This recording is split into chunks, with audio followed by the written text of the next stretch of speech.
আজকে অর্গাননের 201 থেকে 210টি সূত্রকে নিয়ে আলোচনা করছি। মহাত্মা হ্যানিম্যান 201 নম্বর সূত্রে বলেছেন, জীবন শক্তি যখন নিজের চেষ্টায় শরীরের ভেতরের রোগকে দূর করতে পারে না, তখন বাহ্যিক লক্ষণ প্রকাশ পায়। যেমন সোরা না সারা পর্যন্ত বিভিন্ন ক্ষত দেখা দেয়, সিফিলিস বা উপদংশ না সারা পর্যন্ত উপদংশজ ক্ষত দেখা দেয়, সাইকোসিস বা প্রমেহ না সারা পর্যন্ত আঁচিল বাড়তে থাকে। যে পরিমাণে এরা ভেতরে বৃদ্ধি পায়, সেই পরিমাণে বাহ্যিক লক্ষণও প্রকাশ পায়। তিনি 102 নম্বর সূত্রে বলেছেন,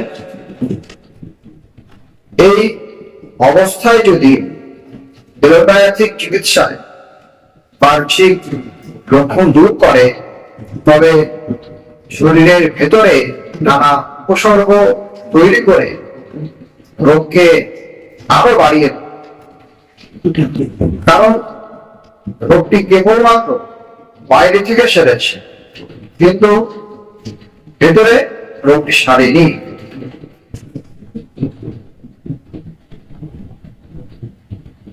হ্যানিম্যান 203 নম্বর সূত্রে বলেছেন যে এলোপ্যাথিক চিকিৎসকরা বাহ্যিক মলম ব্যবহার করে শরীরের ভেতরের রোগকে বৃদ্ধি পেতে দিচ্ছে।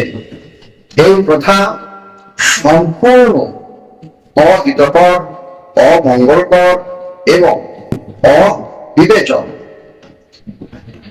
তিনি 204 নম্বর সূত্রে বলেছেন যে যদি এলোপ্যাথিক চিকিৎসকরা এইরূপ না করে সংরক্ষণ সম্পন্ন ওষুধ কেবলমাত্র আভ্যন্তরীণ ভাবে প্রয়োগ করেন, তাহলে মানুষজন হাজার হাজার বছর ধরে নতুন ব্যাধিতে আক্রান্ত হবেন না। হ্যানিম্যান 205 নম্বর সূত্রে বলেছে যে এলোপ্যাথিক চিকিৎসায় বাহ্যিক মলম প্রয়োগে যখন সোরা, সিফিলিস এবং সাইকোসিসের প্রাথমিক লক্ষণ দূর হয়, তখন হোমিওপ্যাথিক চিকিৎসায় চিকিৎসকগণ রোগের গৌণ লক্ষণ সমূহ দেখতে পান। এই ব্যাপারে হ্যানিম্যান চিররোগ সমূহ নামক বইতে বিস্তারিত ভাবে ব্যাখ্যা করেছেন। তিনি 206 নম্বর সূত্রে বলেছেন যে চিররোগের চিকিৎসার আগে রোগীর কোন উপদংশ বা প্রমেহ হয়েছে কিনা সেটা দেখতে হবে এবং তার চিকিৎসা করতে হবে। সোরা সকল রোগের মূল, সেটা জানতে হবে।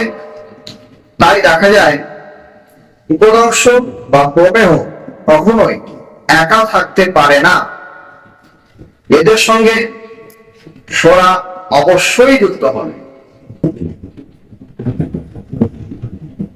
তিনি 207 নম্বর সূত্রে বলেছেন যে হোমিওপ্যাথি চিকিৎসককে জানতে হবে রোগী কোন কোন ওষুধ খেয়েছে এবং ওষুধকে কিভাবে অপব্যবহার করা হয়েছে।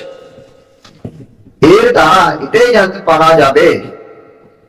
তিনি 208 নম্বর সূত্রে বলেছেন যে রোগীর চিকিৎসাকালে রোগীর বয়স, জীবনযাত্রা, খাদ্য, সামাজিক অবস্থা, মানসিক অবস্থা, চরিত্র ইত্যাদি জানা অতি আবশ্যক।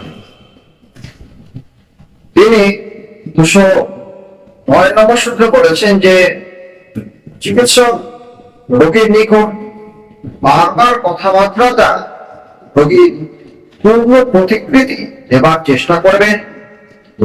এর দ্বারা রোগীর বিরল বিচিত্র লক্ষণগুলি পরিষ্কার ভাবে বুঝতে পারা যায়,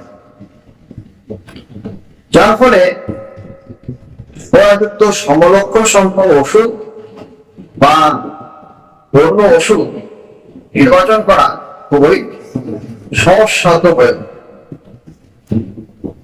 তিনি 210 সূত্রে বলেছেন যে প্রত্যেকটি রোগীর প্রকৃতিগত লক্ষণ অন্যান্য লক্ষণ সমষ্টির সঙ্গে যোগ করলে একটি সম্পূর্ণ রোগ চিত্র অঙ্কিত হয় এবং সেটি চিকিৎসায় সাফল্য লাভ করা যায়।